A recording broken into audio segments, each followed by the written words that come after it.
Pneumonia adquirida na comunidade é um problema de saúde recorrente, especialmente entre idosos, pacientes com comorbidades e pessoas imunossuprimidas.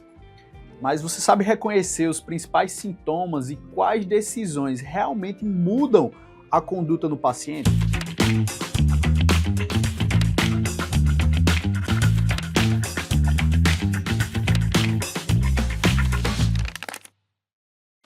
Apesar de parecer um diagnóstico simples, muitas dúvidas podem aparecer durante o atendimento. Quando devemos suspeitar de pneumonia? Todo paciente precisa fazer uma radiografia de tórax? Como decidir entre o tratamento ambulatorial ou internação? Quais são os principais agentes envolvidos e como escolher o antibiótico correto? Hoje a gente vai destrinchar esse tema de uma forma prática, completa, trazendo um raciocínio clínico necessário para você identificar a doença de forma rápida e proporcionar o melhor atendimento ao seu paciente. Antes de começar, eu tenho uma dica infalível para você se manter atualizado nos principais conteúdos na medicina e acompanhar vídeos que vão te ajudar tanto nas provas quanto na prática. Inscreva-se no canal da MR Academy e ative as notificações clicando no sininho. Aqui você vai encontrar conteúdos aprofundados do ciclo básico ao internato, com foco em raciocínio clínico e atualização profissional. E essa é só uma parte do que a gente tem na MR Academy. Nossa plataforma tem aulas direcionadas, planos de estudos, flashcards, um banco com mais de 100 mil questões para testar o seu conhecimento. E volta ao nosso assunto, as pneumonias adquiridas na comunidade, ou PACs, são infecções agudas do parênquima pulmonar, adquiridas fora do ambiente hospitalar, ou que se manifestem nas primeiras 48 horas de uma internação. Ela ocorre quando micro-organismos conseguem ultrapassar os mecanismos de defesa do trato respiratório e atingir os alvéolos, levando a uma resposta inflamatória local. Essas defesas naturais suprimidas, como reflexo da tosse, o extrato mucociliar, imunoglobulina A, macrófagos alveolares, tudo isso faz com que essa infecção seja facilitada, facilitando a fisiopatologia da pneumonia. Então a gente tem a invasão do patógeno, uma liberação de endotoxinas, lesão endotelial, liberação de leucotrienos, vasodilatação, broncoconstrição, aumento da permeabilidade vascular, degranulação de mastócitos, liberação de histamina e fagocitose pelos macrófagos, liberação de interleucina 1 e TNF-alfa. Isso também vai ajudar a causar a febre que é comum na pneumonia. Esse processo que eu acabei de falar vai causar o preenchimento dos alvéolos por células inflamatórias, secreções, causando alteração na troca gasosa, alguma consolidação pulmonar, sintomas respiratórios e até sistêmicos. Do ponto de vista clínico, a pneumonia deve ser considerada diante de um conjunto de sinais de infecção, alterações no exame físico e, quando indicado, confirmações radiológicas. No Brasil, ela representa uma importante causa de internação no SUS, principalmente entre idosos, crianças pequenas, pacientes com doenças crônicas e imunossuprimidos. Então, perceba, a gravidade pode variar muito de acordo com o perfil do paciente. Enquanto alguns pacientes vão ter uma pneumonia mais leve, que podem ser tratados em casa, alguns pacientes mais comórbidos podem evoluir para uma insuficiência respiratória, sepse e até necessidade de terapia intensiva. Por isso, o diagnóstico não deve se limitar a identificar a infecção. É fundamental avaliar o risco do paciente. O agente clássico mais associado à pneumonia comunitária é o Streptococcus pneumoniae. Ele pode causar desde quadros leves, como pneumonias, graves, com bacteremia, que é quando a bactéria atinge a corrente sanguínea. Outros agentes importantes incluem o Haemophilus influenza e o Moraxella catarrhalis, mais associados a pacientes com doenças pulmonares crônicas ou tabagismo. Além disso, as causas infecciosas de pneumonia contam também com os vírus, e eles são importantes nas pneumonias comunitárias, como o vírus da influenza, o SARS-CoV-2, vírus sincicial respiratório e outros vírus respiratórios sazonais. Ok, João, mas como é que um paciente com pneumonia vai se apresentar?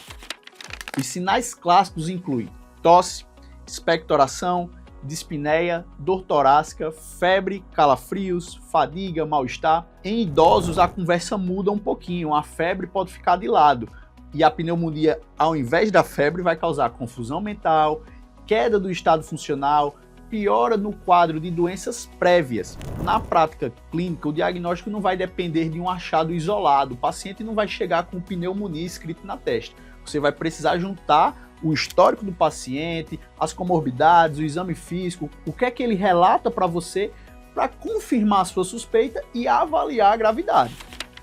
Tá conseguindo acompanhar tudo direitinho? Se esse vídeo está te ajudando a compreender melhor a pneumonia, clica no joinha, deixa seu like. Se surgir alguma dúvida ou sugestão para os próximos vídeos, fica à vontade e comenta aqui embaixo, que a gente vai responder tudo e colocar na nossa lista de ideias para os próximos vídeos.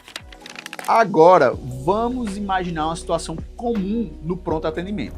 Um homem de 68 anos chega com uma queixa de febre há 3 dias, tosse com secreção amarelada, dor no lado direito do tórax, que piora ao respirar profundo, ou seja, uma dor torácico ventilatório dependente. É importante ficar atento a esses detalhes e ir montando a sua caixinha do raciocínio clínico. E ele também tem falta de ar quando se esforça. Nas questões isso vai vir como? Com dispneia aos pequenos esforços. Sempre faça essa correlação. Durante a avaliação ele apresenta uma frequência respiratória de 28 incursões por minuto. Isso é uma frequência aumentada para um paciente adulto. Uma saturação de oxigênio de 92% em ar ambiente, ou seja, reduzido, e temperatura de 38,5 graus Celsius, temperatura aumentada. No exame físico agora, o que é que você identificou? Você fez a ausculta e viu que tinha estertores crepitantes em base pulmonar à direita. Opa, compatível com a dor do paciente, a dor torácica.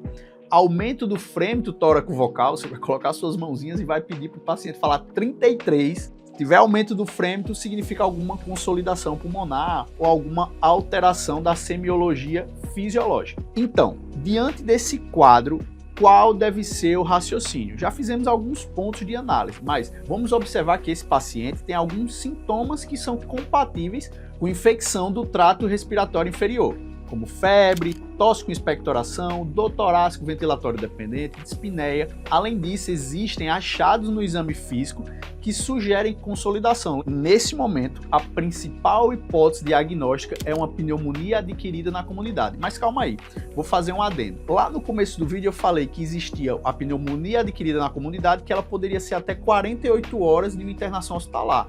Por que 48 horas? Se o paciente interna passou de 48 horas, não desenvolveu pneumonia, mas no terceiro, quarto dia ele começa a desenvolver uma pneumonia, aí a gente não está falando de uma pneumonia adquirida na comunidade, a gente está falando de uma pneumonia nosocomial, uma pneumonia adquirida em ambiente hospitalar. Vou te dar outro bônus aqui.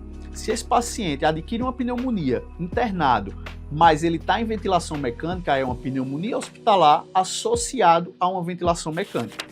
O próximo passo é buscar uma confirmação por imagem. João, a radiografia de tórax ela é mandatória para o diagnóstico da pneumonia?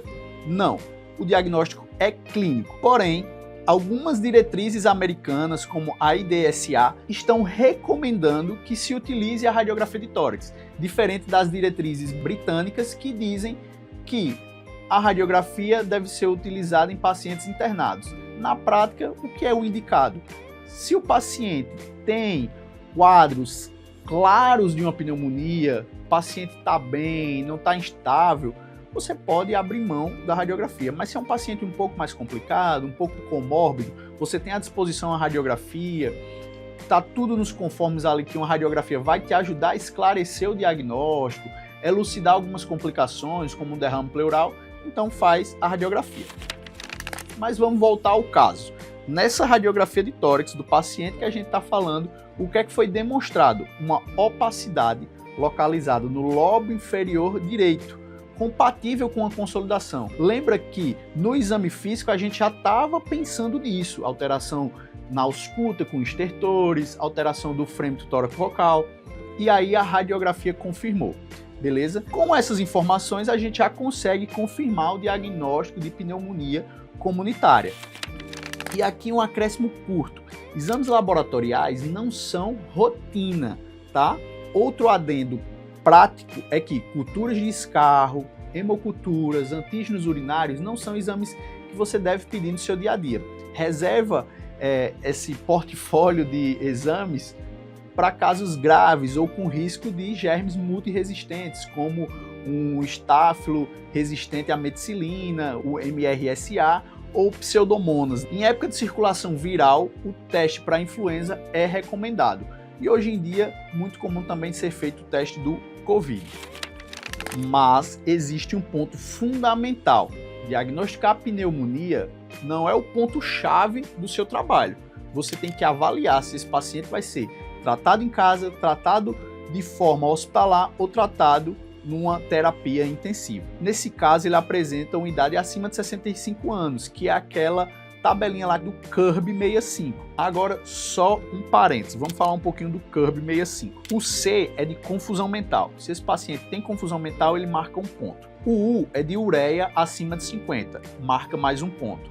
O R é frequência respiratória acima de 30 incursões respiratórias por minuto, marca outro ponto. O B do CURB é baixa pressão sistólica ou diastólica. E, para finalizar, o CURB-65 é se o paciente é acima de 65 anos. Cada item desse marca um ponto. Se essa soma for 0 ou 1, o tratamento é ambulatorial, é em casa. Se a soma for 2 ou 3, é tratamento hospitalar. Passou de 3, aí é tratamento em unidade intensiva.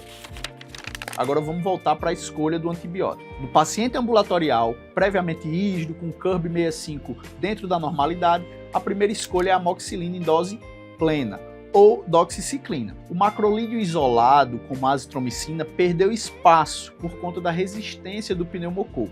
Então, quando é que a gente usa a azitromicina? Em locais que a gente tem baixa resistência. Já no paciente comórbido ou que usou antibiótico recentemente, a gente combina um beta-lactâmico, ou seja, a própria amoxicilina, com um macrolídeo, claritromicina, azitromicina ou doxiciclina. Ou a gente já parte para uma fluoroquinolona respiratória, como o levofloxacino, e aí pode ser em monoterapia. No paciente que interna em enfermaria, ou seja, aquele do CURB intermediário, a gente vai utilizar um beta-lactâmico endovenoso associado a um macrolídeo ou uma fluoroquinolona respiratória. Agora, um ponto que mudou e vale reforçar é a duração do tratamento. O padrão hoje é de no mínimo 5 dias, guiado pela estabilidade clínica. Ou seja, paciente afebril com sinais vitais e saturações normalizados, tratar por 10, 14 dias virou exceção. Na pneumonia grave, aquela que interna na UTI, existe uma carta a mais na mesa, o corticoide. Estudos recentes, como o CAPCOD, mostraram que a hidrocortisona reduz mortalidade nesse grupo específico de pacientes graves. Então vai o alerta, isso vale para o paciente grave em UTI, não é conduta para paciente ambulatorial. O grande desafio na prática médica em casos de pneumonias comunitárias é reconhecer rapidamente o diagnóstico, identificar o paciente de maior risco e iniciar o tratamento adequado no momento certo. Não deixe esse paciente estabilizar, virar uma sepse, tá? Se você gosta desses conteúdos aprofundados com raciocínio clínico, aplicação prática, a plataforma MR Academy vai te dar aulas completas, materiais exclusivos e ferramentas que vão te ajudar na tua preparação para a prova de residência, para a prova da faculdade e na construção de um médico muito mais preparado para lidar com esses casos no dia a dia. Então é isso. Se você pensou em algum outro tema de infectologia, emergência, quadros que a gente vê no pronto atendimento, em todo plantão vai aparecer algum, deixa aqui nos comentários a sua sugestão, que a gente vai ler e vai colocar na fila de conteúdos, tá? Não posso perder a oportunidade de pedir para você se inscrever, compartilhar esse vídeo com seus colegas na medicina e até o próximo vídeo.